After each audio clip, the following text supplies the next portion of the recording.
Hola, ¿qué tal? Muy buenos días a todas y a todos y bienvenidos nuevamente a las pláticas virtuales de capacitación sobre el nuevo modelo laboral. Nos da mucho gusto saludar a todas las personas que hoy, como todos los lunes, se están conectando y que nos acompañan hoy, 15 de junio de 2020. Mandamos un saludo a Esperanza Hernández, a Omar Alexis Estrada, a Pilar Vitales, Nancy Valenzuela, Elene Serep, Lupita Méndez, para Tabasco, muy buenos días, a Oaxaca, a San Luis Potosí, Alba de Alba, buenos días, Evaristo Águila Texis, muy buenos días, Vianey Castro Espinosa, a Ciudad del Carmen, ¿qué tal? Un gusto que nos acompañes, Natalia Morur, Juan Manuel Dávila, muy buenos días, Mavi Alvarado, Lisbeth Gutiérrez, Rosa Alcudia desde Tabasco, Adriana Mora desde Toluca, buenos días. Sergio Morales, Carlos Saavedra, hola Carlos, estimado, ¿cómo estás? Lupita Jiménez, Blanquita Pérez, Jessy Festerra, Carmen Sandoval. Pues bueno, muchísima gente que se está conectando, como siempre, nos da muchísimo gusto y les recordamos que estamos transmitiendo en vivo desde la Secretaría del Trabajo y que seguimos con mucha atención todas las preguntas, comentarios o inquietudes que nos hagan llegar a través del chat de esta transmisión, así como al correo electrónico orientacion.reformalaboral@stps.gov.mx. También les recordamos que este y todos los demás módulos de las pláticas virtuales están disponibles para consulta de cualquier persona, en cualquier momento, en cualquier lugar, en las redes sociales de la Secretaría del Trabajo, así como en el micrositio reformalaboral.stps.gov.mx/capacitación. En el módulo anterior, vimos que la reforma laboral del 1 de mayo de 2019 incorpora a lo largo de su articulado una serie de derechos, garantías y mecanismos de carácter internacional que tutelan derechos fundamentales en materia de trabajo y en materia colectiva, tales como la libertad sindical, el derecho de sindicación, la autonomía sindical y la negociación colectiva, por decir algunos, en el marco de los compromisos que ha adquirido nuestro país con la firma y la ratificación de tratados internacionales en materia internacional, particularmente de los convenios 87 y 98 de la Organización Internacional del Trabajo. El día de hoy nos acompaña en nuestro 11º módulo la maestra Susana Casado García. Ella es directora de Asuntos Jurídicos Internacionales en la Unidad de Política Laboral y Relaciones Institucionales de esta Secretaría.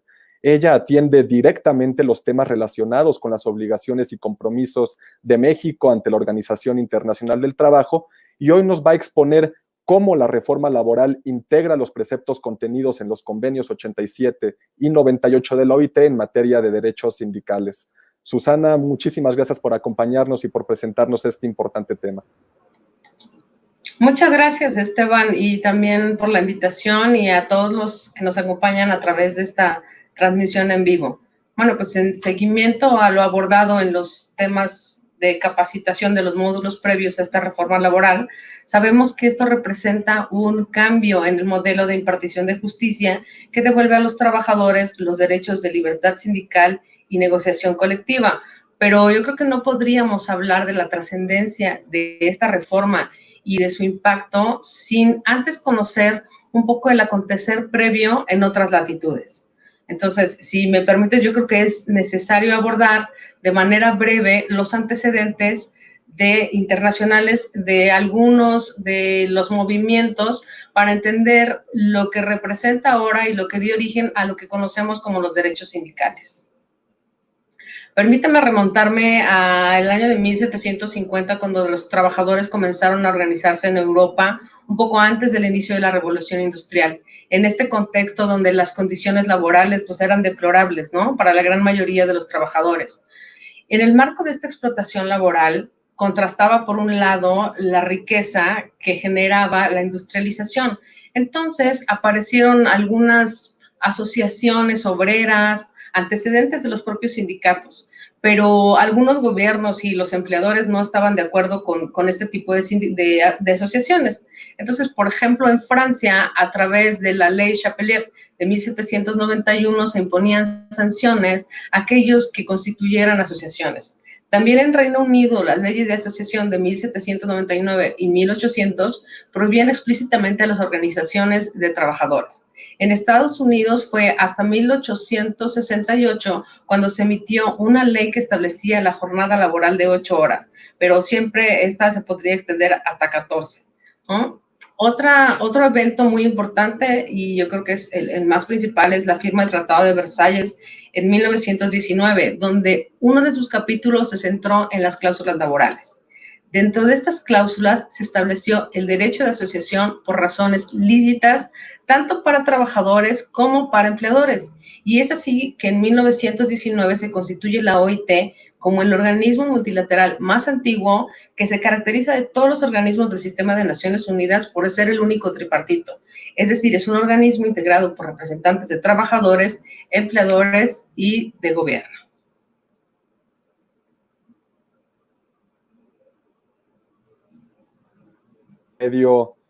Es muy importante contextualizar a México en medio de este concierto internacional. Y justamente en el módulo anterior, donde estuvo Alejandro Encinas Nájera, vimos la relación que guarda esta reforma con el capítulo laboral del TEMEC y con todos sus anexos.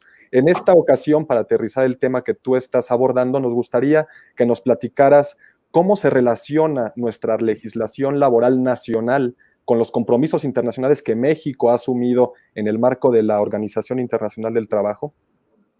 Por supuesto que sí. Yo creo que una cosa bien importante primero es explicar qué son las normas internacionales del trabajo para después entrar en materia de los convenios de la OIT que están presentes en la reforma laboral. Mira, el sistema de normas internacionales del trabajo fue creado incluso desde el propio origen de la OIT para crear un piso mínimo en el mundo de trabajo que pudiera servir de base a fin de que el avance económico no dejara atrás los derechos de los trabajadores. Entonces, así las normas internacionales del trabajo son instrumentos jurídicos adoptados por los mandantes de la OIT, tanto gobiernos, empleadores como trabajadores, en el marco de la conferencia internacional y reglamentan distintos ámbitos del mundo laboral, ¿no? Aquí quiero detenerme un poco para destacar un punto importante, que es el hecho de que en México, a la luz de la reforma de los derechos humanos y el principio de convencionalidad, los instrumentos internacionales que abarcan no solo los convenios de la Organización Internacional del Trabajo y las convenciones de Naciones Unidas y las regionales como las americanas, sino también aquellos tratados comerciales que contienen disposiciones laborales de los que nuestro país es parte. Todo este andamiaje se encuentra por encima de las leyes nacionales siempre y cuando beneficien a los trabajadores. Es decir, la normativa internacional busca proteger a los trabajadores incluso sobre la ley nacional. Bueno, ahora bien, las normas internacionales de la OIT se dividen en convenios, que son tratados internacionalmente legales y vinculantes y que pueden ser ratificados por los Estados miembros de la organización, y las recomendaciones, que son una normativa que establece directrices para cumplir con las disposiciones de los convenios.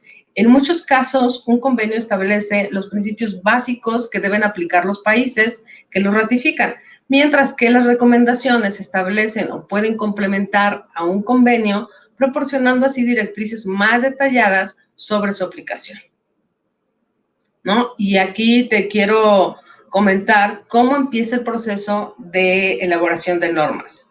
Si me puedo poner la línea, la siguiente, por favor. Primero te quiero comentar que los órganos que integran la Organización Internacional del Trabajo son 3, ¿no? La Conferencia General, la Oficina Internacional del Trabajo y el Consejo de Administración. Y es precisamente este último, el órgano ejecutivo, el cual determina de manera tripartita si un tema es apropiado para la elaboración de una norma, y decide incluirlo como un punto para discusión en el orden del día de la Conferencia Internacional del Trabajo. Ahora bien, una vez que ya quedó determinado el tema que se va a discutir, la Oficina de la Organización Internacional del Trabajo elabora un informe sobre la práctica y la legislación existente en todos los países miembros. Esta información la envían los gobiernos para que estos decidan, en consulta con las organizaciones más representativas de trabajadores y empleadores, si este texto que está proponiendo la oficina puede constituir una buena base para la discusión. Este texto se discute y se lleva a la conferencia, donde se conforma un comité tripartito que concluye con un informe. Y así termina la primera discusión en la conferencia. Después, con estos insumos, se elabora un informe que incluye un proyecto de instrumento que vuelve a ser consultado con los estados para una segunda discusión. Al año siguiente ocurre el mismo proceso, en la conferencia se conforma un comité tripartito, pero también se conforma un comité de redacción para dar forma al instrumento final. Este documento es llevado a cabo al pleno de la conferencia, en donde se somete a votación y tiene que ser aprobado por los 2/3 de los votos de los delegados presentes en la conferencia, es decir, por una mayoría calificada. Pero cuando termina la adopción, pues esto no termina para todos, ¿no? Sino que, de acuerdo con la Constitución de la OIT, los Estados miembros están obligados a someter ese instrumento a sus respectivas autoridades para darle forma de ley o adoptar medidas para su cumplimiento. En el caso de México, en términos del artículo 76 de la Constitución, corresponde al Senado de la República la aprobación de los tratados internacionales. Sin embargo, para llegar a este punto, desde la Secretaría del Trabajo y Previsión Social, elaboramos nosotros un dictamen que analiza si es que la legislación y la práctica en ese momento corresponde a las disposiciones que se establecen en estos instrumentos, puesto que las recomendaciones no están sujetas a ratificación. Esto aplica únicamente para los convenios. Entonces, para darte algunos datos sobre los convenios de la OIT, te puedo comentar que la OIT ha adoptado 190 convenios y 206 recomendaciones, siendo el primer convenio el relativo a las horas de trabajo en la industria, el que fue adoptado en 1919, y el último sobre la violencia y acoso en el mundo del trabajo de 2019. Pero no todos los convenios tienen el mismo tratamiento. En los años 90, después de la aceleración de la globalización y la liberación del comercio, la Organización Internacional del Trabajo buscó establecer una vinculación clara entre el crecimiento económico por un lado y el progreso social por el otro, pero algo no tan rígido como la ratificación, sino que permitiera a cada país generar las condiciones necesarias a su interior para poder proteger ciertos principios. Es así como surge la Declaración de Principios y Derechos Fundamentales de Trabajo en 1998, en donde la OIT reconoce como 8 convenios fundamentales. Estos principios se refieren a distintos instrumentos. El primero de ellos es el de libertad de asociación y la libertad sindical y el reconocimiento efectivo de la negociación colectiva. En este se contienen los convenios 87 sobre libertad sindical y la protección del derecho de sindicación y el 98 sobre el derecho de sindicación y negociación colectiva. El siguiente principio se refiere a la eliminación de todas las formas de trabajo forzoso y obligatorio, y este se encuentra en los convenios 29 sobre el trabajo forzoso y en el convenio 105, también en el protocolo de 2014. El siguiente principio es el principio sobre la abolición efectiva del trabajo infantil y la eliminación de las peores formas de trabajo infantil. Esto se encuentra en el convenio 138 sobre edad mínima y el convenio 182 sobre las peores formas de trabajo infantil. Y finalmente el principio sobre la discriminación en materia de empleo y ocupación, que se encuentra en los convenios 100 sobre igualdad de remuneración y en el convenio 111 sobre la discriminación en el empleo y la ocupación.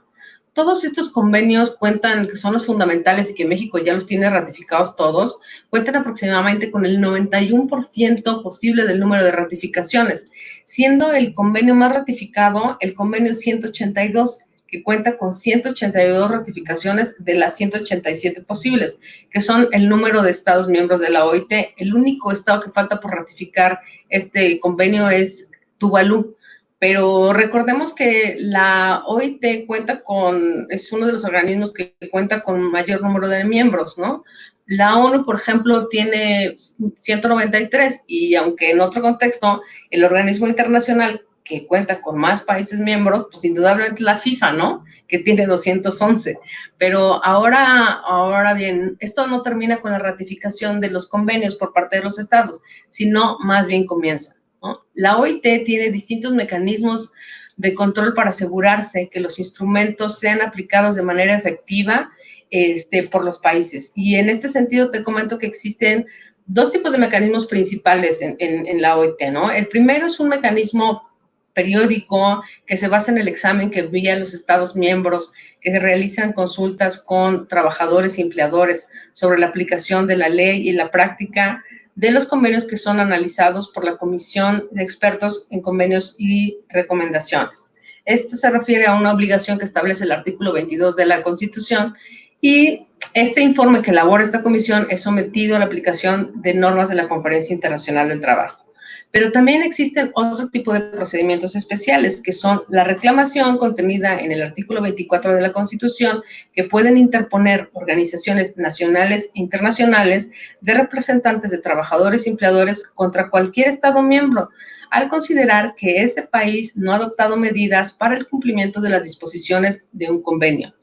El otro procedimiento son las quejas, que estas se encuentran establecidas en el artículo 24 de la Constitución, que se trata de un procedimiento de Estado a Estado, donde uno de ellos considera que el otro ha incumplido un instrumento que también ha sido ratificado por este. Y finalmente, los procedimientos especiales de queja por violaciones de libertad sindical, que son sometidos ante el Comité de Libertad Sindical. Como puedes ver, la OIT tiene un gran andamiaje para buscar que los estados garanticen la aplicación efectiva de los derechos de los trabajadores y de los empleadores en todo este marco normativo que se ha realizado y que aquellos países han ratificado. Muchas gracias, Susana. Muy interesante esta exposición.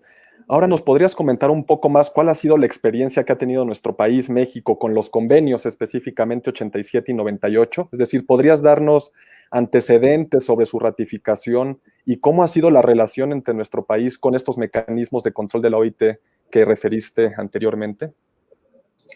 Claro, por supuesto, tanto el convenio 97 como el 87 como el 98 han tenido distintos panoramas en el contexto internacional. Si te parece, comencemos por la adopción de estos instrumentos para después ir desarrollando su contenido. Primero, el convenio 87 sobre libertad sindical y protección del derecho de sindicación se adopta en la Conferencia Internacional del Trabajo en el año de 1948. En este año también se construye, yo creo que el instrumento más importante en el marco internacional y multilateral, que es la Declaración Universal de los Derechos Humanos. Y por su parte, el Convenio 98 sobre el derecho de sindicación y negociación colectiva se adopta al año siguiente, en 1949. Recordemos que en este mismo año también se construye el Consejo de Europa como la primera organización de integración regional, que es el antecedente de lo que hoy conocemos como la Unión Europea. Estos instrumentos se adoptan después de la Segunda Guerra Mundial, ¿no? Entonces, el convenio 87, por su parte, fue ratificado en México en 1950, poco después de su adopción de la conferencia. A la fecha ha sido ratificado por 155 países y es un instrumento esencial en un modelo de Estado democrático, ya que integra un derecho habilitante como un elemento de construcción de justicia social. O sea, no te voy a leer el contenido del convenio porque puede ser consultado en cualquier momento, sino yo lo que quiero exponerte son cuáles son los elementos más relevantes, ¿no? Sino los derechos que protege. Primero, protege la libertad de los trabajadores, pero también de los empleadores a constituir organizaciones, afiliarse a ellas, redactar sus estatutos, elegir a sus representantes, organizarse internamente, organizar también su plan de acción y crear federaciones y confederaciones, pero también afiliarse internacionalmente. Y una cosa importante es el hecho de que no deben de estar sujetos a disolución administrativa por parte del Estado. Todo esto con la única obligatoriedad de cumplir con el principio de legalidad. Otra cuestión importante de este instrumento es que tiene un alcance casi universal, es decir, aplica a todas las categorías de trabajadores y solo excluye a la policía y Fuerzas Armadas. Ahora bien, en términos de sindicalización, quiero compartir unos datos relevantes, ¿no? De acuerdo con estadísticas de la Organización Internacional de Trabajo disponibles en materia de afiliación, el país que tiene la tasa más alta de sindicación es Islandia, que 90.4% de sus trabajadores son sindicalizados, y el país con menor sindicalización es Venezuela. México se encuentra en una tasa de un 12.5%, cercano a países como Polonia e India. Y socios comerciales de nuestro país, como Estados Unidos, que tiene un 10.3% de tasa de sindicalización, y Canadá con 28.4%.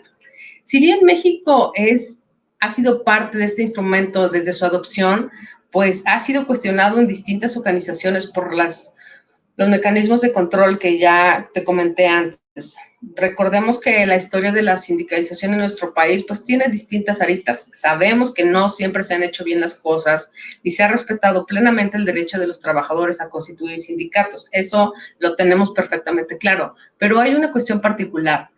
México ha sido llamado a comparecer en 4 ocasiones ante la Comisión de Normas de la Conferencia para informar, o sea, para comparecer sobre este instrumento.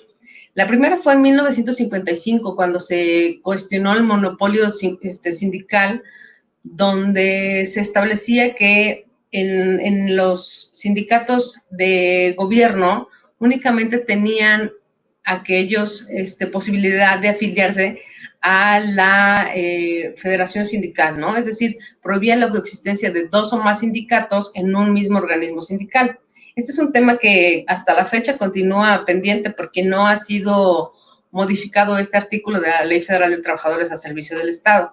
Pero sin duda yo creo que un parteaguas en el tema de sindicalización a México a nivel internacional fue el muy renombrado caso 2694 promovido en 2009 ante el Comité de Libertad Sindical por la Federación Internacional de Trabajadores de las Industrias Metalúrgicas, la FITIM, apoyada por la Confederación Sindical de las Américas y sindicatos mexicanos como la Unión Nacional de Trabajadores, Sindicato de Trabajadores de la Universidad Autónoma Metropolitana, de la Industria Metálica, Acero, Hierro, Conexos, el Sindicato Nacional de Trabajadores Mineros, Metalúrgicos y similares, entre otros, no sé si se me está yendo alguno, pero lo importante de este caso es que realizó un cuestionamiento global del sistema de relaciones laborales como consecuencia de la práctica extendida de los contratos colectivos de protección.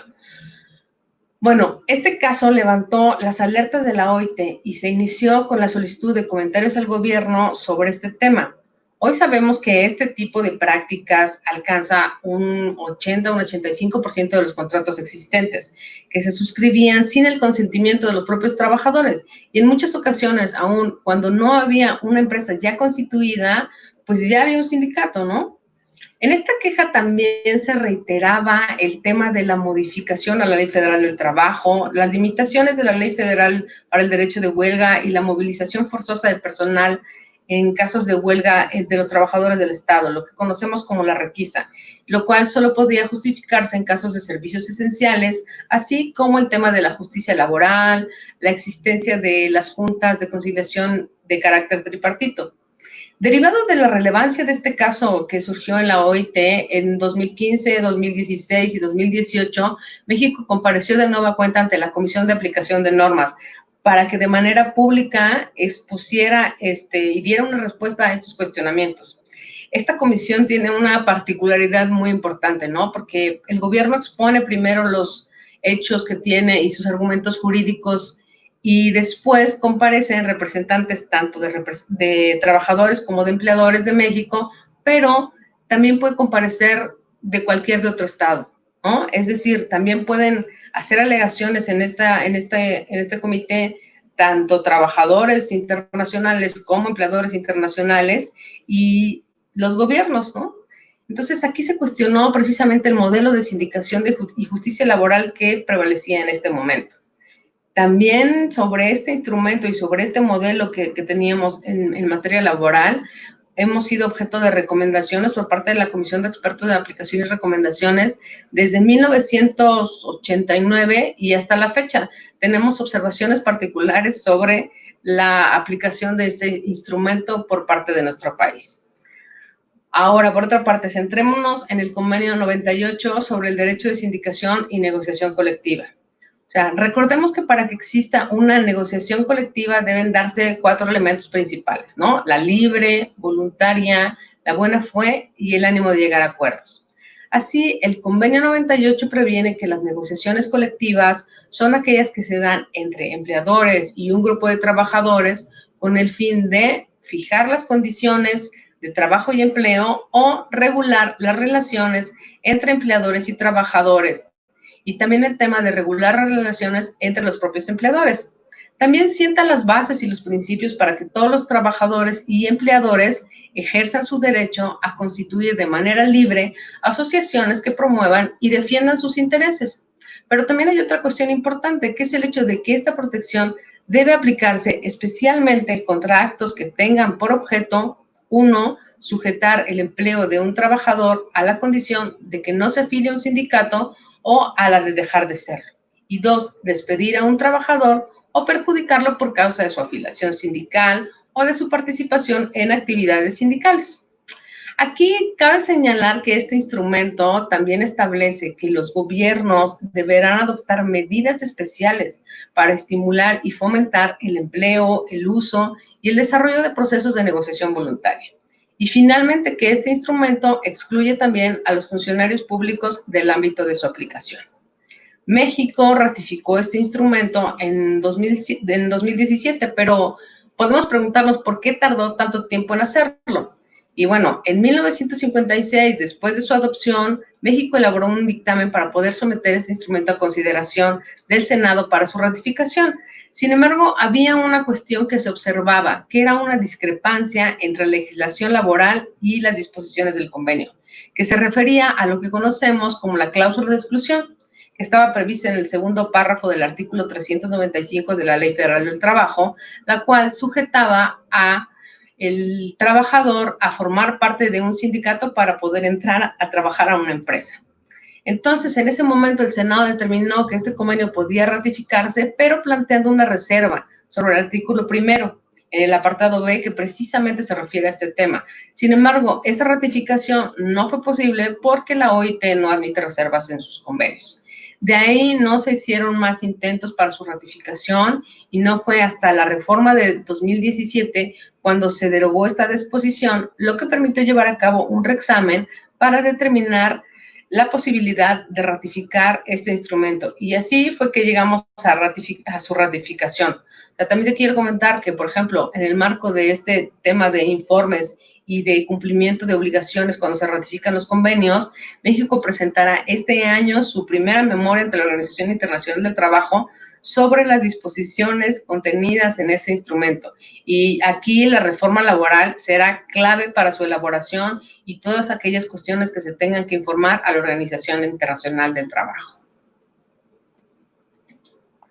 Gracias, Susana. Muy interesante todo el contexto que nos compartes y el detalle de cómo se dieron las vinculaciones de México a estos instrumentos internacionales. Ya para finalizar, la última pregunta que te haría es, ¿cómo se aplican o cómo se aplicaron estas disposiciones contenidas en los convenios 87 y 98 en la reforma laboral que está actualmente implementando México?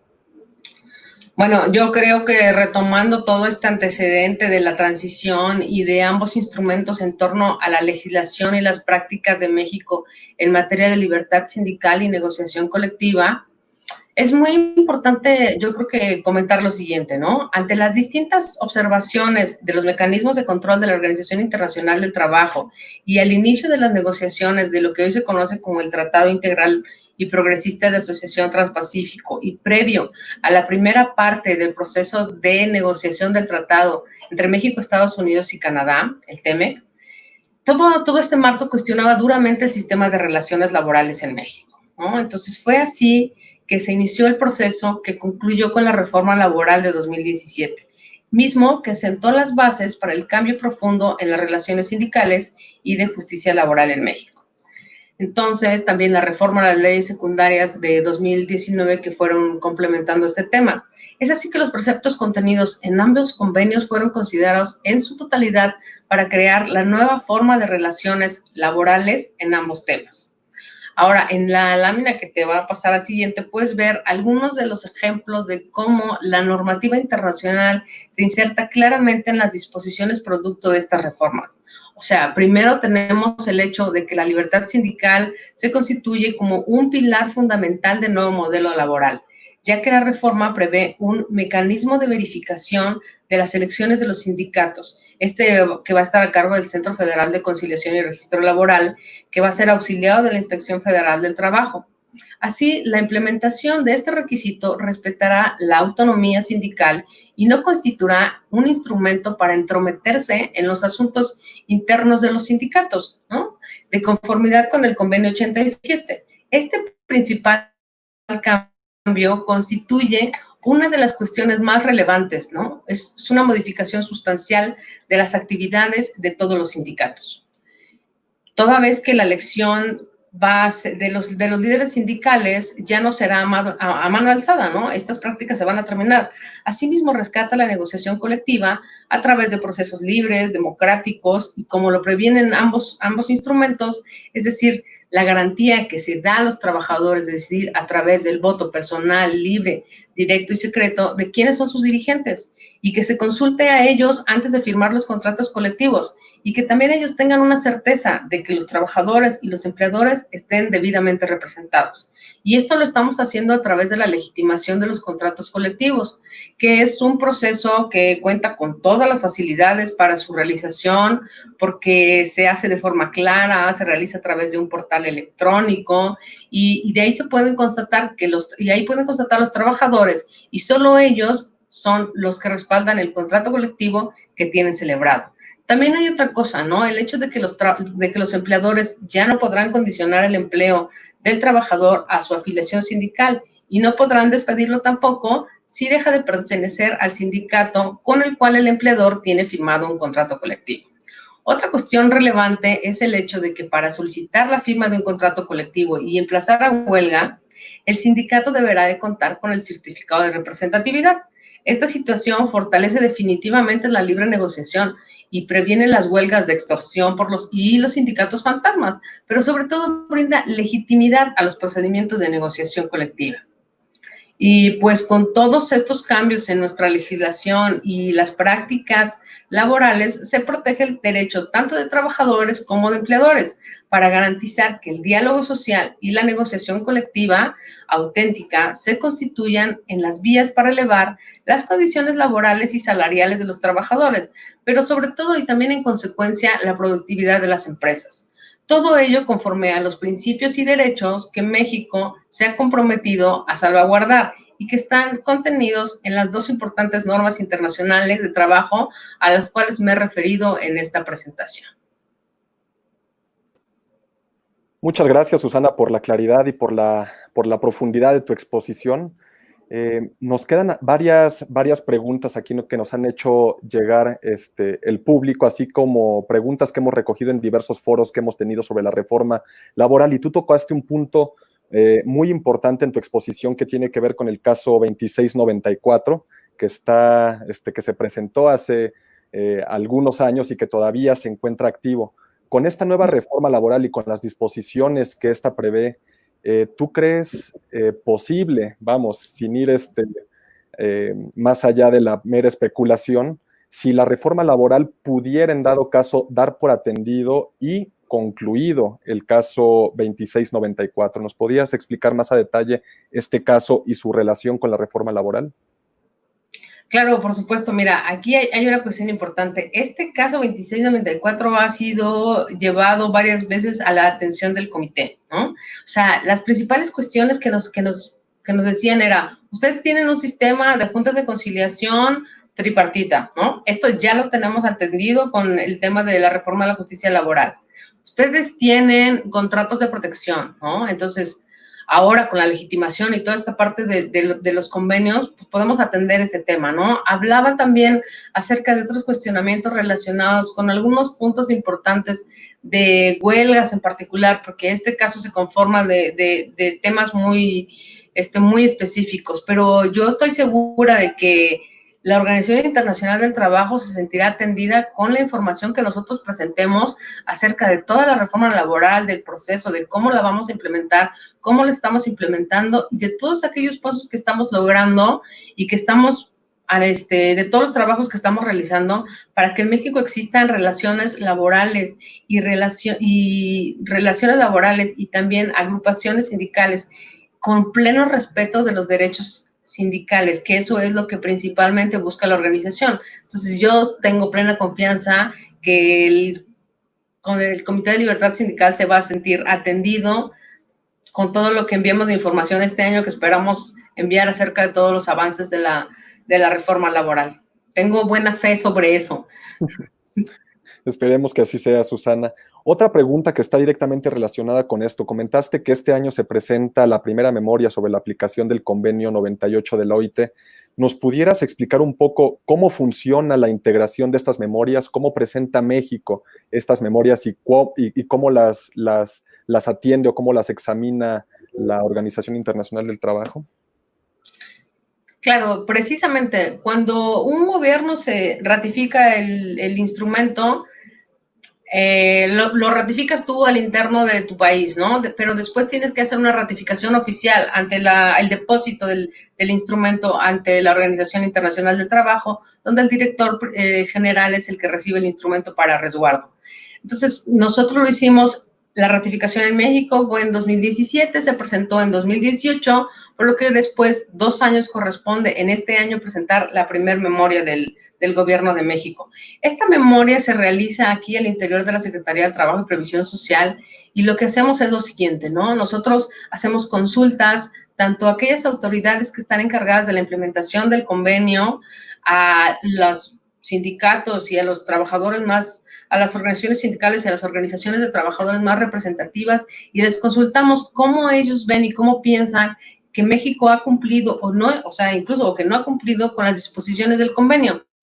Elaboramos toda esa información, la ponemos en un formulario que realiza la Organización Internacional del Trabajo a través del Consejo de Administración y con todos estos insumos nosotros presentamos una memoria a la Organización Internacional del Trabajo, que no es más que un informe de acerca de cómo en la práctica y en la legislación se cumplen con los preceptos del convenio. También incluimos información estadística y una cosa muy importante que es el hecho de que en la memoria se integran completamente las cuestiones particulares que los trabajadores y los empleadores nos han dicho. Es más, nosotros transmitimos directamente las preocupaciones que tienen los trabajadores y los empleadores. O sea, tácitamente se las mandamos a la Organización Internacional del Trabajo, a la oficina, y le decimos, esta es la memoria del gobierno, aquí están nuestros insumos, pero también están las preocupaciones de los interlocutores sociales.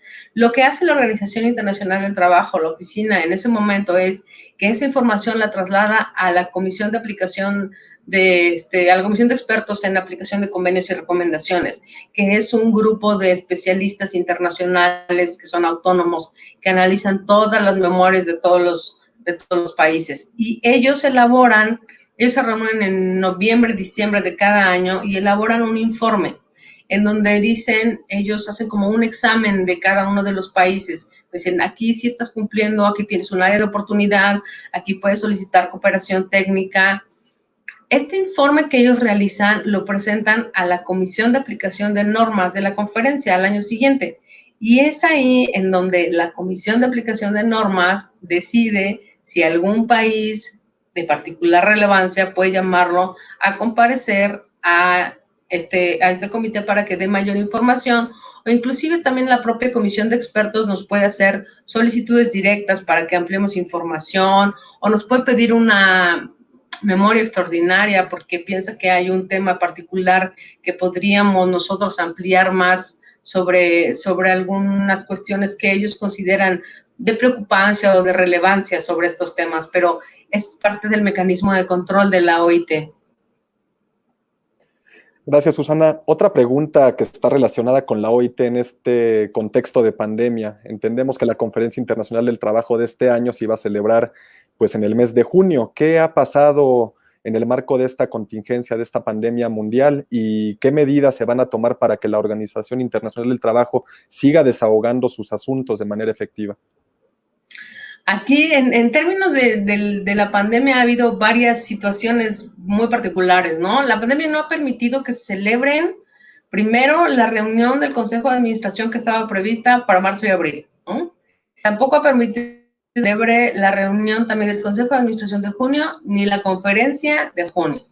Entonces, lo que se hizo fue crear como un screening group, un grupo especial para que para que las personas que están ya en Ginebra, que no tenían que trasladarse de otros países hacia la conferencia, decidieran en nombre de todos los demás países qué íbamos a hacer sobre aquellas normas o sobre aquellas disposiciones que tenían que resolverse tanto en la conferencia como en los consejos de administración. Incluso también ha habido una cuestión importante que es el hecho de que este mismo grupo ha determinado que pudo haber voto remoto, ¿no? Nos invitaron también por parte de la Organización Internacional del Trabajo. En muy conjunto nosotros trabajábamos con la Secretaría de Relaciones Exteriores sobre estos temas de la Organización Internacional del Trabajo para hacer voto vía electrónica únicamente para los miembros del Consejo de Administración, tanto los miembros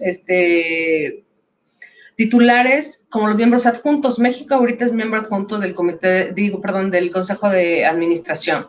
Entonces, lo que se está haciendo y lo que se decidió en todo este grupo, que ha sido un poco difícil porque es complicado poner pues en contexto varias situaciones y que todos tengan una misma decisión, porque como ya te comenté, las decisiones se adoptan en consenso. Entonces, lo que se decidió para este año es el hecho siguiente, ¿no? Primero, aquellas memorias que todos los gobiernos teníamos que entregar como parte de nuestro ciclo actual de memorias, las vamos a entregar hasta el año siguiente. Es decir, se hizo una suspensión, podríamos decirlo, de las memorias que se tenían que entregar en este año. Pero lo que sí se va a hacer, y en términos de la cuestión del COVID, es las memorias que entregamos en el año 2019, este año vamos a hacer una actualización de esas memorias, pero con un lente puesto en la cuestión del COVID. Es decir, cómo aquella información que nosotros enviamos en este año, vamos a complementarla con las medidas que estamos tomando después de esta emergencia sanitaria, ¿no? O sea, se va a hacer una vamos a complementar las memorias del año anterior. Ahora, los temas que estaban previstos para discusión de este año de la conferencia se pasan al año siguiente, todos completos, ¿no? Y algunas otras cuestiones sobre elección de algunos miembros del Comité de Aplicación de Normas, y me parece que era de un tribunal sobre el tema no recuerdo bien, sobre el tema de sindicación. Lo vamos a pasar también, esperemos que sí haya Consejo de Administración en noviembre, y ahí se va a decidir las cuestiones que quedaron como suspendidas en el marco de estas reuniones que no se llevaron a cabo. Pues muchísimas gracias, Susana, por la claridad en tu exposición. Nuevamente, agradecer y reconocer el trabajo que hacen desde la Unidad de Política Laboral y Relaciones Institucionales, y en particular de tu dirección, en donde pues dan seguimiento de manera muy puntual a todos los convenios internacionales que ha suscrito México con la Organización Internacional del Trabajo, y el seguimiento a todas las recomendaciones, memorias. Es un trabajo muy activo el que se está haciendo, y más en este contexto en donde la reforma laboral vino a trastocar muchísimas de las inercias que ya se estaban llevando a cabo desde el propio gobierno y entre los sindicatos ante esta organización internacional, ¿no? Entonces estamos en un momento muy interesante en donde México reafirma los compromisos internacionales que la OIT había suscrito con varios países desde hace muchísimos años, y que México, por la propia dinámica de sus relaciones laborales y de su modelo laboral, que estaba basado en el corporativismo y en el control, pues no, digamos, aterrizó en su propia normatividad y nunca garantizó su cumplimiento. Entonces, la labor que tiene tu área en particular es fundamental en estos momentos, y por eso agradecemos muchísimo que hayas podido participar en este foro y que nos hayas ilustrado sobre cuáles son los alcances de los convenios 87 y 98 en este nuevo modelo laboral. Muchísimas gracias, Susana. No, muchísimas gracias, Esteban, y yo creo que dar a conocer un poco más de todo lo que hacemos al interior de la Secretaría, ¿no? Y de cómo todas las áreas se interrelacionan, y que en el ámbito y en el contexto internacional, pues todos estamos conectados. Así es, así es. Pues nuevamente gracias, Susana.